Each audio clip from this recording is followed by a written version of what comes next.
Hello friend, welcome to learner classes. हम analysis कर रहे थे क्लास 6 से लेकर 12 तक की एनसीईआरटी महेश वर्णवाल की बुक को 2023 के एडिशन को। तो चलिए शुरू करते हैं। इससे पहले फ्रेंड्स आपसे रिक्वेस्ट है, यदि आप चैनल पर पहली बार हैं तो प्लीज़ चैनल को सब्सक्राइब कर लीजिएगा, वीडियो को लाइक कर दीजिएगा एंड शेयर करिए, एंड जो भी आपके सजेशन हो उससे कमेंट बॉक्स में जरूर बताइएगा। इस वीडियो की पीडीएफ डाउनलोड करने के लिए वीडियो के डिस्क्रिप्शन बॉक्स में पीडीएफ का लिंक दिया हुआ है, वहाँ पर जाकर आप इसकी पीडीएफ डाउनलोड कर सकते हैं। शुरू करते हैं। आज हम देखेंगे मुगलकालीन प्रशासन से बात करेंगे। सबसे पहले मुगलकालीन प्रशासन की। किस शासक ने राम सीता की आकृतियों वाले रामसिंह देवनागरी लेख से युक्त सिक्के चलवाए थे? ये सिक्के चलवाए थे किसने? अकबर ने। अकबर ने राम सीता की आकृतियों वाले रामसिंह देवनागरी लेख से युक्त सिक्के चलवाए थे। मुगल शासन में प्रचलित तांबे का सिक्का क्या कहलाता था? मुगल काल में प्रचलित था तांबे का सिक्का, ये क्या कहलाता था? इसे कहा जाता था दाम। तांबे के सिक्के क्यों कहते थे? दाम। नेक्स्ट बात करेंगे, मुगल प्रशासन के अंतर्गत जिले को किस नाम से जाना जाता था? मुगल काल में जिले को जाना जाता था सरकार के नाम से। जिले को कहा जाता था सरकार मुगल प्रशासन में। मध्यकाल में बटाई शब्द का क्या अर्थ था? बटाई शब्द का अर्थ था लगान निर्धारण की विधि। लगान निर्धारण की विधि। नेक्स्ट बात करेंगे। नेक्स्ट है विद्वानों को दी जाने वाली राजस्व। जो विद्वानों को दी जाने वाली राजस्व मुक्त अनुदान भूमि को मुगल प्रशासन में मदद मौस शब्द से इंगित किया जाता था। विद्वानों को जो भूमि दान में दी जाती थी, राजस्व मुक्त अनुदान भूमि जो दान में दी जाती थी, उसे मुगल प्रशासन में मदद मौस कहते थे। दिल्ली का वह शिक्षा केंद्र जो मदरसा ए बेगम कहलाता है, किसके द्वारा स्थापित किया गया था? स्थापित किया गया था महम अनगा द्वारा। महम अनगा के द्वारा स्थापित किया गया था मदरसा ए बेगम।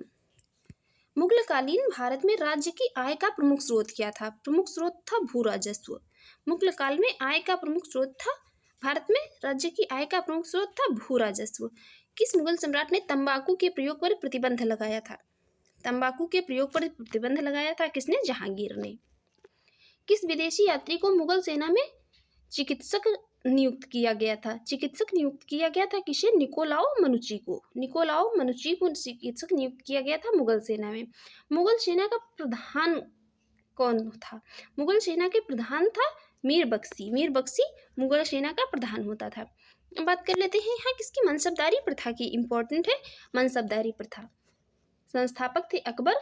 प्रारंभ हुई थी 1575 ईस्वी में। इसका अर्थ था पद या श्रेणी। उद्देश्य था इसका प्रशासन का संचालन। मनसबदारी प्रथा जो प्रथा थी, इसका उद्देश्य था प्रशासन का संचालन। अकबर की मनसबदारी व्यवस्था किस पर आधारित थी? ये आधारित थी मंगोलों की दशमलव पद्धति पर। अकबर की मनसबदारी व्यवस्था जो थी, तो ये मंगोलों की दशमलव पद्धति पर आधारित थी। नेक्स्ट है, मुगल काल में राज्य अधिकारियों को वेतन के रूप में जो भू राजस्व आवंटित किया जाता था, उसे क्या कहा जाता था? उसे कहा जाता था जागीर। मुगल काल में जो राज्य अधिकारियों को वेतन के रूप में भू राजस्व आवंटित किया जाता था, उसे जागीर कहते थे। मनसबदारी के अंतर्गत दुअस्पा जिनके पास 2 घोड़े थे तथा सिंहस्पा जिनके पास 3 घोड़े थे, व्यवस्था को लागू करने वाला मुगल शासक कौन था? वो था जहांगीर। दुअस्पा और सिंहस्पा प्रथा लागू की थी किसने? जहांगीर ने। जात किसी मनसबदार के व्यक्तिगत वेतन और उसके दर्जे का सूचक था, और सवार उसके द्वारा रखे जाने वाले घुड़सवारों की संख्या का सूचक था। जात जो थे, जात शब्द का प्रयोग जो है जो मनसबदार होता था उसके व्यक्तिगत वेतन और उसके दर्जे के लिए किया जाता था, और सवार शब्द का जो है प्रयोग घुड़सवारों की संख्या का सूचक था मुगल काल में, मुगल प्रशासन में। नेक्स्ट बात करेंगे यहाँ पर मुगलकालीन उच्च अधिकारियों की बात करेंगे। मुगल काल में कौन कौन उच्च अधिकारी थे? दीवाने इंसा सुल्तान के आदेश को लिखने वाला एवं डाक संबंधी कार्य देखने वाला अधिकारी था। और दीवाने वजारत जो था, ये लगान, अर्थव्यवस्था, राज्य के आय व्यय और मंत्रियों के कार्यों की देखरेख करने वाला अधिकारी था। दीवाने कजा ये न्याय विभाग का अधिकारी था। काजी उल कुजात कहते थे जिसे दीवाने बरीदी गुप्तचर विभाग बरीदे मुमालिक के अधीन अधिकारी था। दीवाने आरिज जो था वो सेना की भर्ती, रसद, शिक्षा, संगठन की देखरेख करता था, उसे कहते थे दीवाने आरिज। दीवाने रिसालत कहते थे विदेश विभाग के अधिकारी को। मुहत्सिब कहते थे कि प्रजा के नैतिक आचरण को नियंत्रित करता था। कौन? मुहत्सिब। नेक्स्ट है वाकिया नवीस। वाकिया नवीस जो होता था वो क्या करता था? वो समाचार लेखक होता था, उसे कहते थे वाकिया नवीस। और खुफिया नवीस कहते थे या गुप्त पत्र लेखक होते थे, ये गुप्त पत्रों को लिखते थे, उन्हें कहते थे मुगल काल में, मुगल प्रशासन में खुफिया नवीस। दरोगा ये डाक कहलाता था, गुप्तचर विभाग का प्रमुख होता था। इसके अतिरिक्त यह पत्र व्यवहार का प्रभारी भी होता था। कौन? दरोगा ये डाक। दीवाने तन जो था ये वेतन और जागीरों से संबंधित मामलों का निपटारा करने वाला अधिकारी था। मीर आतिश जो था यह शाही तोपखाने का प्रधान होता था। मीर बहार यह जल सेना का प्रधान अधिकारी होता था। हरकारा ये जासूस व संदेशवाहक दोनों होते थे, इन्हें कहा जाता था हरकारा। जैसे अब क्या है सीबीआई, तो ये हरकारा मुगल काल में जो है सीबीआई होते थे, जो जासूस या संदेशवाहक होते थे। वितिकची जो है अकबर ने अपने शासनकाल के 19वें वर्ष दरबार की सभी घटनाओं व खबरों को लिखने हेतु इनकी नियुक्ति की थी। इनको कहते थे क्या? वितिकची। मुशरिफ कहलाते थे। मुशरिफ या राज्य की आय व्यय का लेखा जोखा रखते थे, इन्हें कहते थे मुशरिफ। जो आय राज्य की आय होती थी, आय व्यय में उसका लेखा जोखा रखते थे मुशरिफ।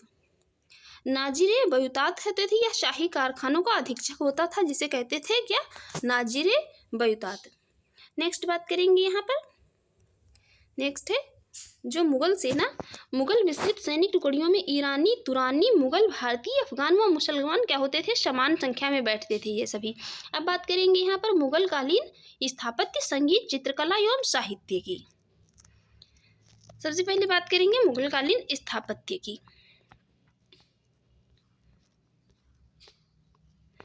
अनवरीय सुहेली नामक ग्रंथ किस भारतीय ग्रंथ का अनुवाद है? ये अनुवाद है किसका? पंचतंत्र का। अनुवाद है पंचतंत्र का अनवरीय सुहेली। मुगल काल में प्रचलित राजभाषा कौन सी थी? फारसी राजभाषा प्रचलित थी मुगल काल में। औरंगजेब कौन सा वाद्य यंत्र बजाने में कुशल था? औरंगजेब वीणा बजाने में कुशल था। वीणा बजाने में औरंगजेब कुशल था। नेक्स्ट है बाबर की पुत्री थी गुलबदन बेगम ने हुमायूंनामा पुस्तक की रचना की तथा मुगल काल के अनेक ऐतिहासिक विवरण लिखे। किसने? गुलबदन बेगम ने, जो कि बाबर की पुत्री थी। उत्तरी भारत में किसको आधुनिक संगीत का अग्रदूत कहा जाता है? अग्रदूत कहा जाता है किसे? मोहम्मद रिज़ा खां को। दास्तानी अमीर हमजा का चित्रांकन किसके द्वारा किया गया? ये किया गया किसके द्वारा? अब्दुल समद के द्वारा। नेक्स्ट यहाँ पर बात करेंगे किसकी? मुगल काल में जो राजकवि थी और उस कौन कौन से शासक थे उसके। तो मुल्ला कजाली मसादरी जो थे उस समय शासक थे अकबर। तालिब अमूली के समय शासक थे जहांगीर। अबू तामिल कलीम के समय शासक थे शाहजहां। और कादिसी के समय भी शासक थे कौन? शाहजहां। ये सभी राजकवि थे। नेक्स्ट बात करेंगे मुगल चित्रकला की सबसे महत्वपूर्ण कृति कौन सी है? ये है हमजानामा। मुगल चित्रकला की सबसे महत्वपूर्ण कृति है हमजानामा। नस्तलिक क्या है? नस्तलिक एक प्रकार की ये फारसी लिपि है जो मध्यकालीन भारत में प्रयोग की जाती थी। इसे क्या कहते थे? नस्तलिक। नेक्स्ट बात करेंगे मुगल शैली चित्रकला का प्रारंभ किस शासक के समय हुआ था? ये हुआ था किसके समय? हुमायूं के समय। मुगल शैली चित्रकला का प्रारंभ हुआ था हुमायूं के समय। मुगल काल में जिस मदरसे ने मुस्लिम न्यायशास्त्र की पढ़ाई की विशिष्टता प्राप्त की वह कहाँ स्थित है? स्थित है कहाँ? लखनऊ में। लखनऊ में जो मदरसा स्थित है इसने मुस्लिम न्यायशास्त्र की पढ़ाई में विशिष्टता जो है प्राप्त की है। नेक्स्ट है शाहजहां के शासनकाल में मस्जिद निर्माण कला अपनी पराकाष्ठा पर पहुंच गई थी। इसके दो उत्कृष्ट उदाहरणों में पहला जो है आगरा के किले की मोती मस्जिद जो कि ताजमहल की तरह संगमरमर की बनी हुई है। दूसरी लाल बलुआ पत्थर से बनी दिल्ली की जामा मस्जिद है जिसमें एक विशालकाय दरवाजा, ऊंची पतली मीनारें और अनेक गुंबद इस मस्जिद की मुख्य विशेषताएं हैं। इसी कारण जो है शाहजहां का काल जो था, शाहजहां का शासनकाल को स्थापत्य कला का जो है स्वर्ण युग कहलाता था। शाहजहां का कालयुग, शाहजहां का शासनकाल। नेक्स्ट बात करेंगे मुगलकालीन स्थापत्य के प्रमुख उदाहरणों की। मुगल काल के कौन से जो है स्थापत्य के प्रमुख उदाहरण हैं? शेरशाह का मकबरा जो है ये सासाराम बिहार में स्थित है। शासक था कौन? शेरशाह सूरी। हुमायूं का मकबरा दिल्ली में है। शासक हाजी बेगम। जहांगीरी महल ये स्थित है फतेहपुर सीकरी में। शासक अकबर। और जहांगीरी महल आगरा में भी है। अकबरी महल आगरा में। आगरा का किला आगरा में। दीवाने आम फतेहपुर सीकरी में। दीवाने खास फतेहपुर सीकरी में। पंचमहल या हवा महल फतेहपुर सीकरी में। और शासन इनमें सब में किसका था? शासन इस समय सबका जो है अकबर का ही था। जब इन इमारतों का निर्माण हुआ तो ये स्थापित की गई, तो उस समय जो है शासन क्या है, अकबर का ही चल रहा था। पंचमहल या हवा महल फतेहपुर सीकरी में, मरियम महल फतेहपुर सीकरी में, जामा मस्जिद फतेहपुर सीकरी में, तुर्की सुल्तान का महल फतेहपुर सीकरी में, बुलंद दरवाज़ा फतेहपुर सीकरी में, और शासन इन सब में अभी तक जो है अकबर का ही चल रहा था। शासक अकबर ही था। नेक्स्ट है अकबर का मकबरा। अकबर का मकबरा कहाँ है? सिकंदरा में है। शासक था जहांगीर। इतामुद्दौला का मकबरा आगरा में। शासन था किसका? नूरजहां का। जहांगीर का मकबरा शाहदरा लाहौर में। शासन नूरजहां का। दीवाने खास आगरा में। शासन शाहजहां का। दीवाने आम आगरा में। शासन शाहजहां का। अब यहाँ से सब जो है शासन, इसके बाद नूरजहां के बाद यहाँ पर जब इन इमारतों का निर्माण हुआ तो शासन शाहजहां का था। शीश महल आगरा में, खास महल आगरा में, नगीना मस्जिद आगरा में, जामा मस्जिद आगरा में, मच्छी भवन आगरा में, लाल किला दिल्ली में, मोती मस्जिद आगरा में, जहानाबाद दिल्ली में, जामा मस्जिद दिल्ली में, दीवाने आम कहाँ? दिल्ली में, दीवाने खास दिल्ली में। इन सब में शासन किसका था? शासन जो है, इन जब इमारतों का स्थापत्य हुआ, इनकी स्थापना की गई, इनका निर्माण किया गया, तो शासन उस समय जो है सबका शाहजहां का ही था। ये सभी इमारतें शाहजहां के शासनकाल में निर्मित की गई। शासन जो है शाहजहां के शासनकाल में इन सब इमारतों का निर्माण हुआ। नेक्स्ट है हुमायूं के मकबरे दिल्ली में। हुमायूं का मकबरा दिल्ली में है। पहली बार 4 बाग पद्धति का प्रयोग हुआ तथा दोहरे गुंबद का निर्माण किया गया। दोहरे गुंबद का निर्माण इसमें पहली बार किया गया था किसके? हुमायूं के मकबरे में। नेक्स्ट बात करेंगे यहाँ पर मुगलकालीन स्थापत्य की, मुगलकालीन साहित्य की। मुगलकालीन साहित्य की इसमें रामायण जो है फारसी भाषा में थी और लेखक थे बदायूनी। भगवत गीता फारसी भाषा में, लेखक थे राजा टोडरमल। और योग वशिष्ठ फारसी भाषा में, लेखक कौन थे? लेखक थे दारा शिकोह। अथर्ववेद फारसी भाषा में, लेखक सरहिंदी। पंचतंत्र फारसी भाषा में, मौलाना शाह मोहम्मद शाहबादी लेखक थे। लीलावती फारसी भाषा में, लेखक थे कौन? फैजी। कालिया दमन फारसी भाषा में लिखी गई थी। अबुल फजल इसके लेखक थे। 52 उपनिषद फारसी भाषा में और लेखक दारा शिकोह थे। अकबरनामा फारसी भाषा में, अबुल फजल लेखक थे। बाबरनामा फारसी भाषा में लिखी गई थी और अब्दुल रहीम खाना इसके लेखक थे। हुमायूंनामा फारसी भाषा में, इसकी रचना की थी गुलबदन बेगम ने। हुमायूंनामा की रचना की थी गुलबदन बेगम ने। तुझके बाबरी बाबरनामा जो कि तुर्की भाषा में थी, रचनाकार थे बाबर। तुझके जहांगीरी फारसी भाषा में, जहांगीर मोहम्मद खां और मोहम्मद हादी लेखक थे। मुंतखब उल तवारिक फारसी भाषा में लिखी गई थी। अब्दुल कादिर बदायूनी लेखक थे। इकबालनामा ये जहांगीरी फारसी भाषा में, मोतमिद खां बख्शी इसके लेखक थे। माशिरे जहांगीरी जो कि फारसी भाषा में और ख्वाजा कामगार इसके लेखक थे। तबकाते अकबरी फारसी भाषा में, निजामुद्दीन अहमद इसके लेखक थे। शाहनामा ये फारसी भाषा में लिखी गई थी और इनायत खां इसके लेखक थे। नुस्खा ये दिलकुशा फारसी भाषा में और खफी खां इसके लेखक थे। आलमगीरनामा फारसी भाषा में लिखी गई थी। मिर्जा मोहम्मद कासिम इसके लेखक थे। मासिर ये आलमगीरी फारसी भाषा में लिखी गई थी और साकी मुस्तैद खां इसके लेखक थे। फतवा ये आलमगीरी फारसी भाषा में लिखी गई और लेखक इसके कौन थे? लेखक थे शेख निजामुद्दीन अहमद ने लिखी थी फतवा ये आलमगीरी। पादशाहनामा लिखी गई थी फारसी भाषा में और मोहम्मद अमीन इसके लेखक थे। ये जो है मुगलकालीन साहित्य, ये मोस्ट इम्पोर्टेंट मुगलकालीन साहित्य है। इसको हर जो है छोटे से लेकर बड़े एग्जाम में एक क्वेश्चन यहाँ से जो है बनने की संभावना रहती है। नेक्स्ट बात करेंगे मुगल काल का एकमात्र गुंबद विहीन मकबरा कौन सा है? गुंबद विहीन मकबरा एकमात्र है अकबर का मकबरा। जहांगीर के शासनकाल के अंतिम वर्षों में केवल संगमरमर की इमारतें बनवाने और दीवारों को अर्ध मूल्यवान पत्थरों से बनी फूल पत्तियों की आकृतियों से सजाने का चलन आरंभ हुआ था। इस सजावट को क्या कहते थे? इस पद्धति को कहते थे क्या? पित्रादुरा कहते थे। पित्रादुरा कहा जाता था इस पद्धति को। नेक्स्ट बात करेंगे, नेक्स्ट है हुमायूं का मकबरा के महत्वपूर्ण तथ्य। यहाँ पर हुमायूं के मकबरे के महत्वपूर्ण तथ्यों की बात कर लेते हैं। मकबरे का निर्माण 1565 ईस्वी में हुमायूं की पत्नी थी हमीदा बानो बेगम ने प्रारंभ करवाया था। दोहरे गुंबद वाला यह भारत का पहला मकबरा है। हुमायूं का मकबरा जो है तो ये दोहरे गुंबद वाला भारत का पहला मकबरा है। ये जो है क्वेश्चन यूपीपीसीएस में कई बार जो है स्टेटमेंट में पूछा गया है। तो ये दोहरे गुंबद वाला भारत का पहला मकबरा है हुमायूं का मकबरा। 4 बाग पद्धति का प्रयोग पहली बार हुमायूं के मकबरे में हुआ, और जबकि भारत में पहला बाग युक्त मकबरा सिकंदरा लोदी का मकबरा है।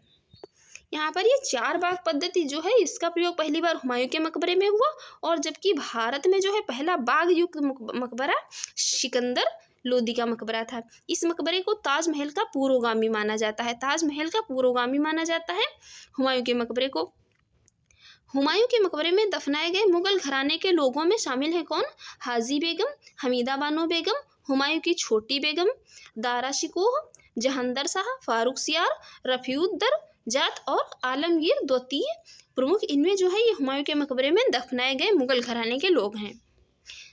दिल्ली के अंतिम मुगल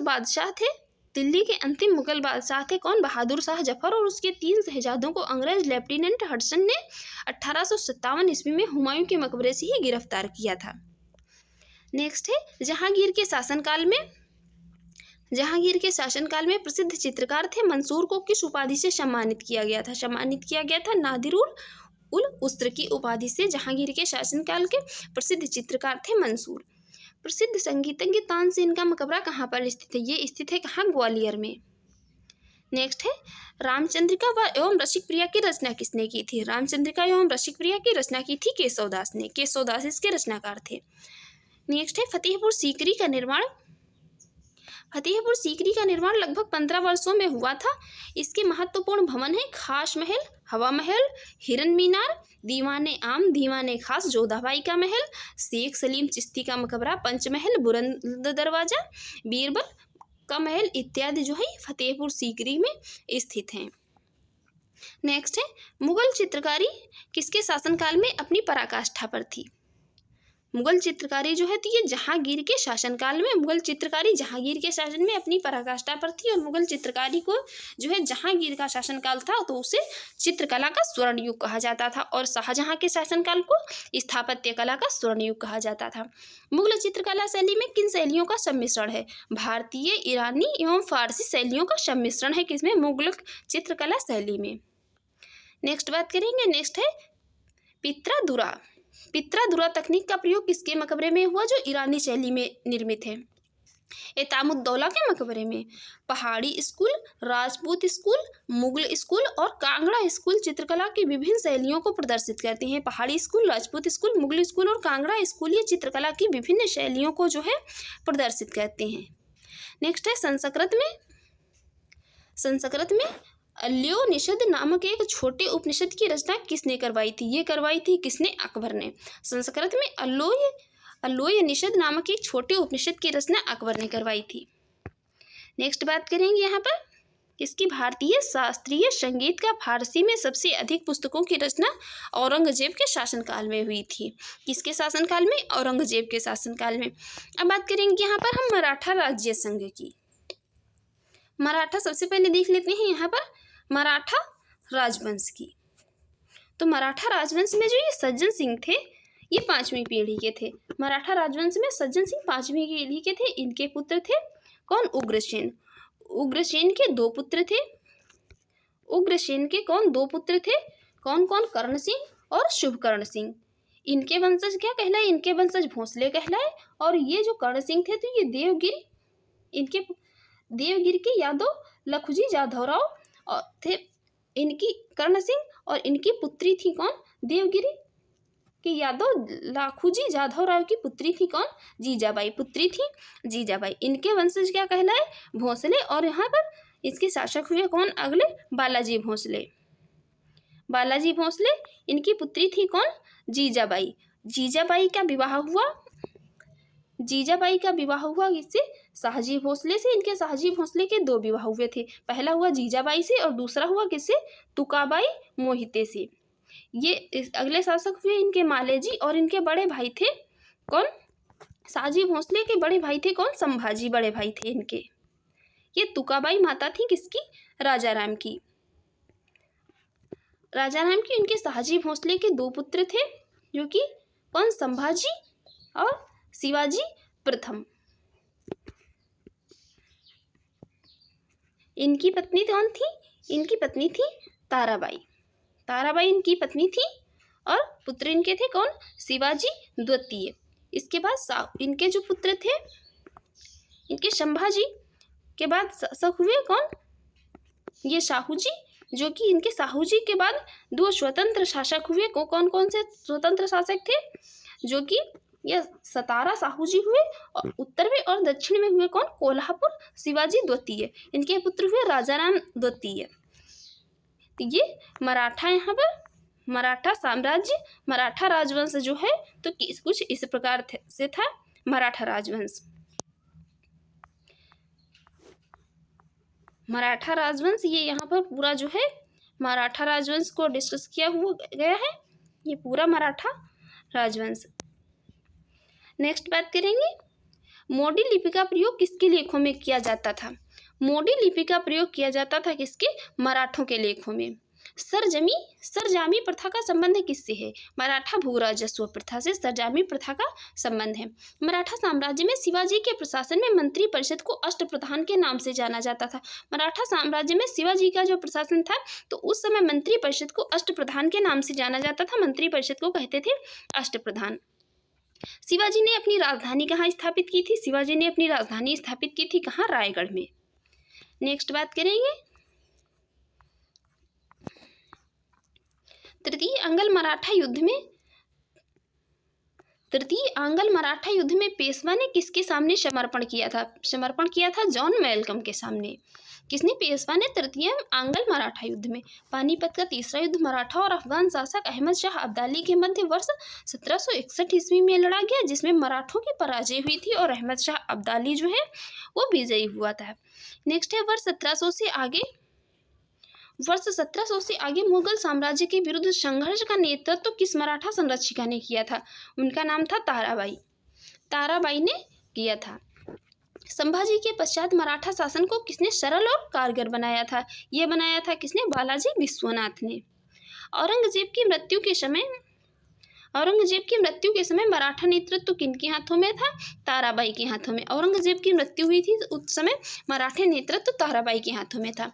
बीजापुर के सुल्तान ने अफजल खान नामक सरदार को वर्ष 1659 में शिवाजी को बंदी बनाने के लिए भेजा था, परंतु शिवाजी ने इसे ही शिविर में जाकर उसकी हत्या कर दी। बीजापुर के सुल्तान अफजल खान जो था तो इसने वर्ष 1659 में शिवाजी को बंदी बनाने के लिए भेजा था अफजल खान को, परंतु शिवाजी ने क्या किया? इसके ही शिविर में जाकर उसकी हत्या कर दी थी। नेक्स्ट है, शिवाजी ने मुगलों को किस युद्ध में हराया था? शिवाजी ने मुगलों को सालहर या सलहेर के युद्ध में हराया था। अब यहाँ पर शिवाजी के जो मंत्री परिषद थी जिसको कहा जाता था क्या? अष्टप्रधान, उनकी बात कर लेते हैं। तो सबसे पहले जो है जिसके कहते थे मजूमदार या अमात्य, ये वित्त मंत्री होता था। सुमंत या दबीर या विदेश विभाग दरबारी या शिष्टाचार विभाग का मंत्री होता था। सुरू नवीस या चिटनीस जो सचिव होता था, और ये पत्राचार विभाग देखता था। पेशवा जो कि प्रधानमंत्री कहलाता था, पेशवा को कहते थे प्रधानमंत्री। और ये अष्टप्रधान का प्रमुख होता था जो समस्त प्रशासन का निरीक्षण करता था। यह नागरिक यह सैनिक मामलों का सर्वोच्च अधिकारी होता था। कौन? पेशवा या प्रधानमंत्री। वाकिया नवीस मंत्री या आधुनिक गृह मंत्री के समान होता था। इसे कहते थे क्या? मराठा साम्राज्य में वाकिया नवीस। न्यायाधीश या न्याय विभाग की देखभाल करता था।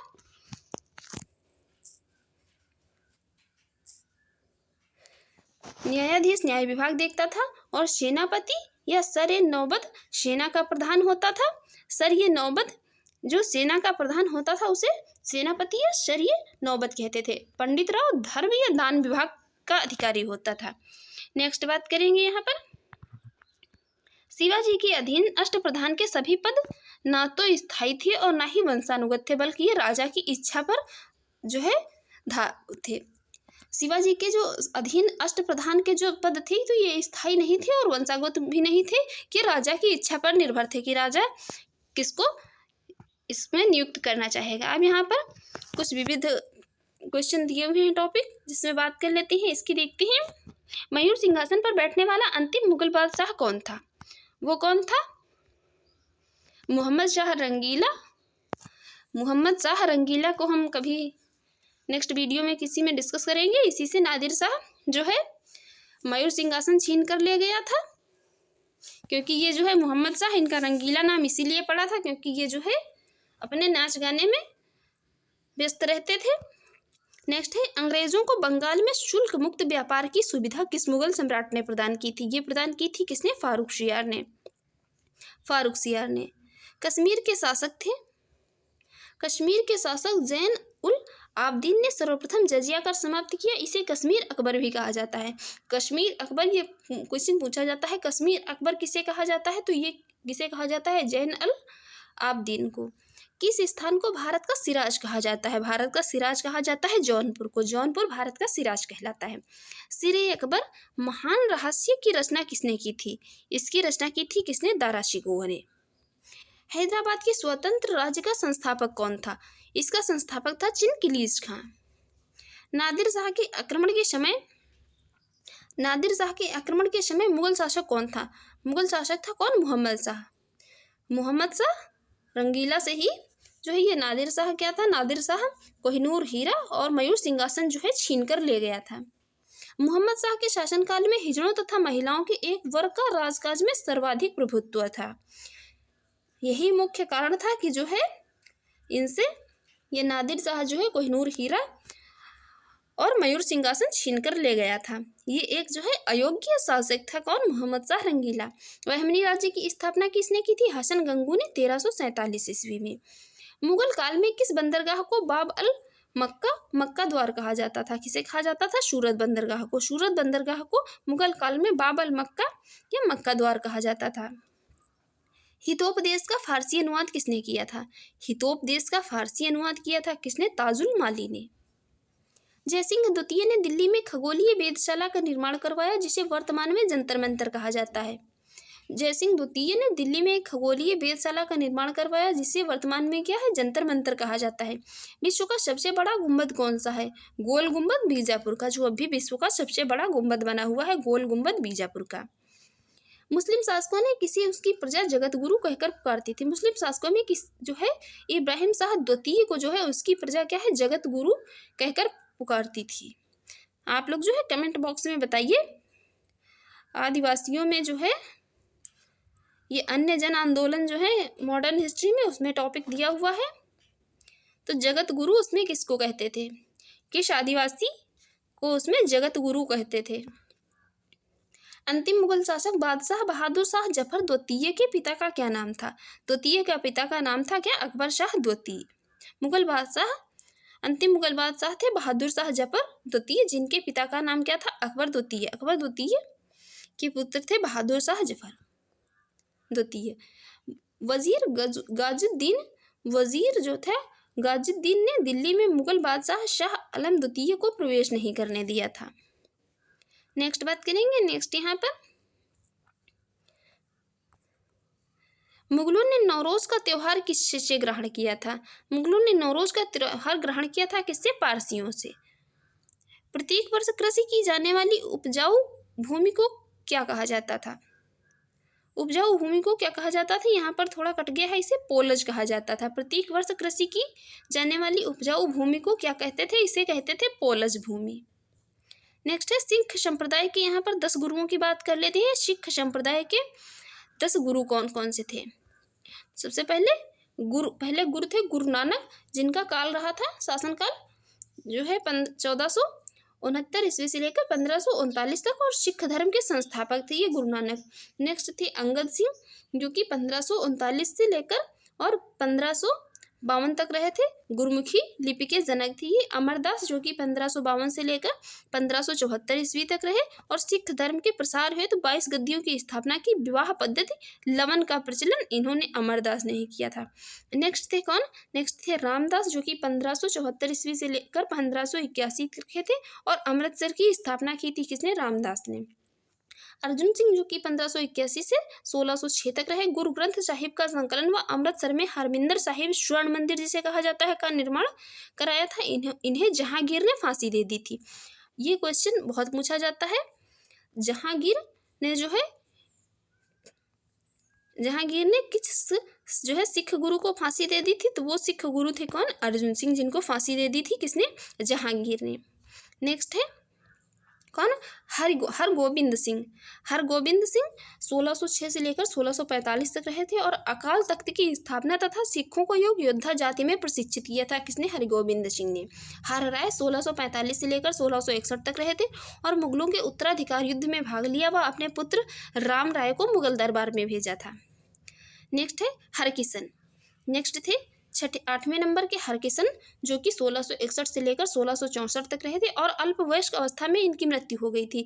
9वें नंबर के थे कौन? तेग बहादुर, जो कि 1664 से लेकर 1675 ईस्वी तक रहे थे। औरंगजेब द्वारा इनको भी फांसी दे दी गई थी।